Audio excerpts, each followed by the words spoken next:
আসসালামু আলাইকুম। আমি আনিকা সাদিয়া তুবা। আনিকাস লেকচারে সবাইকে স্বাগত। আজকে আমি সায়েন্সের একটি সাবজেক্ট যার নাম হচ্ছে রসায়ন সে সম্পর্কে আমরা আলোচনা করব। সায়েন্সের তিনটি সাবজেক্ট, একটি হচ্ছে কেমিস্ট্রি, একটি হচ্ছে বায়োলজি এবং ফিজিক্স। এই তিনটির মধ্যে রসায়নের ভীতি রয়েছে সকল স্টুডেন্টদের। যেহেতু আমি রসায়ন সাবজেক্ট নিয়ে ক্লাস নিব, সেজন্য আগে থেকে রসায়ন সম্পর্কে আমরা একটু ধারণা নিয়ে নেই। আমরা একটা সাবজেক্ট পড়ব, কিন্তু সে সম্পর্কে যদি আমরা জ্ঞান না রাখি তাহলে ব্যাপারটা কেমন দেখায়।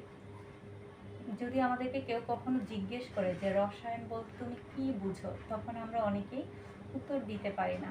তাই আজকে আমরা জানবো রসায়ন মানে কি, হোয়াট ইজ কেমিস্ট্রি,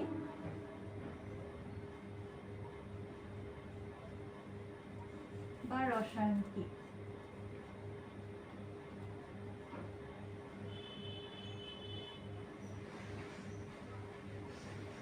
রসায়ন হলো বিজ্ঞানের একটি শাখা যা পদার্থের গঠনগত পরিবর্তন ও গুণাগুণ নিয়ে গবেষণা ও পর্যবেক্ষণ করা হয়, এবং এটি মৌল, যৌগ, অণু এবং তাদের পারস্পরিক বিক্রিয়া ও আচরণের বিশ্লেষণ করা হয়। রসায়ন সাবজেক্টটা আমরা ক্লাস 9 এবং ইন্টার পর্যন্ত জানি, সেটা শুধু একটা সাবজেক্ট। কিন্তু রসায়নের অনেকগুলো পার্ট রয়েছে, যেগুলো আমরা যখন অনার্স লেভেলে বা ভার্সিটি লেভেলে যাব তখন জানতে পারবো। কিন্তু আমরা যেহেতু একটা সাবজেক্ট নিয়ে পড়ব, সেজন্য আমরা আগে থেকেই ওই সম্পর্কে ধারণা রাখলে আমার মনে হয় ভালো হয়। সেজন্য আমি আজকে ওই সাবজেক্ট সম্পর্কে কিছু আলোচনা করব। রসায়নের কিছু বিষয় রয়েছে। প্রথমত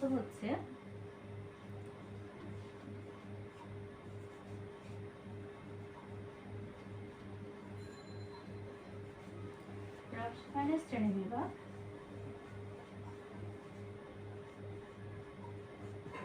প্রথম অজৈব রসায়ন বা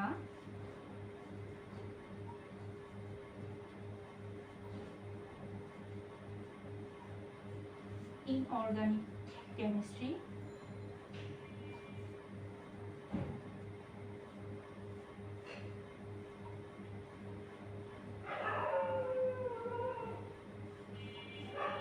তারপরে জৈব রসায়ন, যা আমরা সবাই এই নামটা শুনেছি এবং জৈব রসায়নটাকে সবাই খুবই ভয় পাই।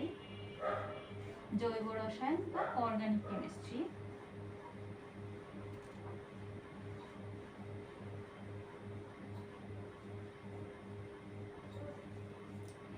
তারপরে ভৌত রসায়ন।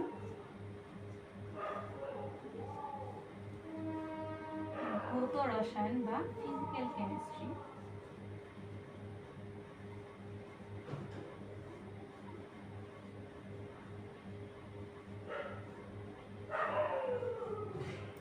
তারপরে রয়েছে বিশ্লেষণাত্মক রসায়ন।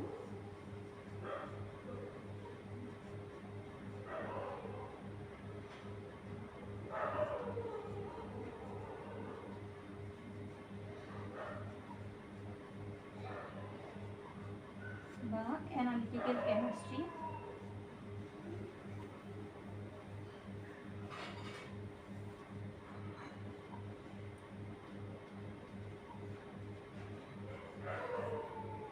তারপরে রয়েছে জৈব রাসায়নিক রসায়ন।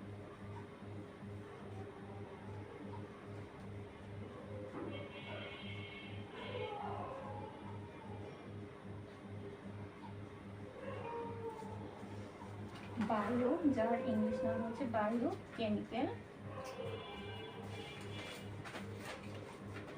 কেমিস্ট্রি। এই রসায়নের কয়েকটি ধাপ।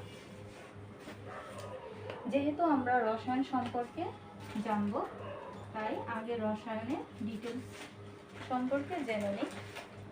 আজকে এই পর্যন্ত। আল্লাহ হাফেজ। পরবর্তীতে অন্য একটি টপিক নিয়ে আবার আসবো।